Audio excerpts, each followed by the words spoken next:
കാത്തരി മണ്ണോ കാത്തരി പൊന്നോ ഈ മണ്ണെന്ന് ഞാനും നിങ്ങളും കൊണ്ടുപോകില്ല.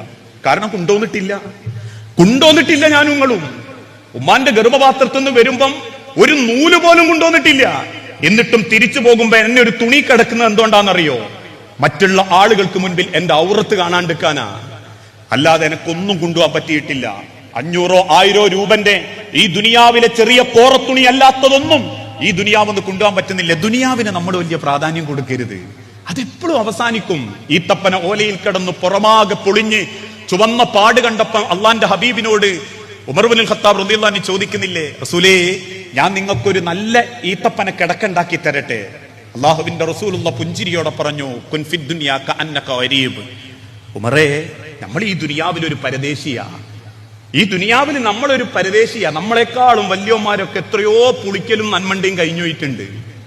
നമ്മളെക്കാൾ സ്വത്തുള്ളവര്, നമ്മളെക്കാൾ പൂതി വെച്ച് ജീവിച്ചവര്, നമ്മളെക്കാൾ 1000 സ്വപ്നം കണ്ടവര്. പക്ഷെ അവരൊക്കെ ഈ മണ്ണിന്റെ അടിയിലേക്ക് കൊണ്ടുപോകുമ്പം ഒന്നും കൊണ്ടുപോയിട്ടില്ലെങ്കിൽ കുൻ ഫിദ് ദുനിയാ കഅന്നക ഗരീബ്. പടച്ചോൻ ഈ ദുനിയാവിൽ ഒരു വിദേശിയുടെ, ഒരു യാത്രക്കാരന്റെ പദവി മാത്രമേ എനിക്കും തന്നിട്ടുള്ളൂ. അത്രേ ഉള്ളൂ ദുനിയാവ്. അള്ളാന്റെ ഹബീബിന് പോലും പടച്ചോൻ കൊടുത്ത 63 കൊല്ല.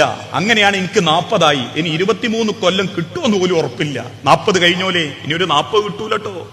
50 കഴിഞ്ഞോലെ ഇനി ഒരു 50 ഒന്നും ഉണ്ടാവില്ല. 60 കഴിഞ്ഞോലെ ബേജാറാക്കിയല്ല. 120 പടച്ചോൻ അടുത്ത ആർക്കും കൊടുത്തിട്ടില്ല. ജീവിച്ചതിനേക്കാൾ കുറവാ ജീവിക്കാനുള്ളതെങ്കിൽ ഈ ദുനിയാവില് അള്ളാന്റെ അരികിലേക്ക് പോകുമ്പോൾ നമ്മളെ ജീവിതത്തിൽ എന്തെങ്കിലുമൊക്കെ കുറെ നല്ലതുണ്ടാവണം.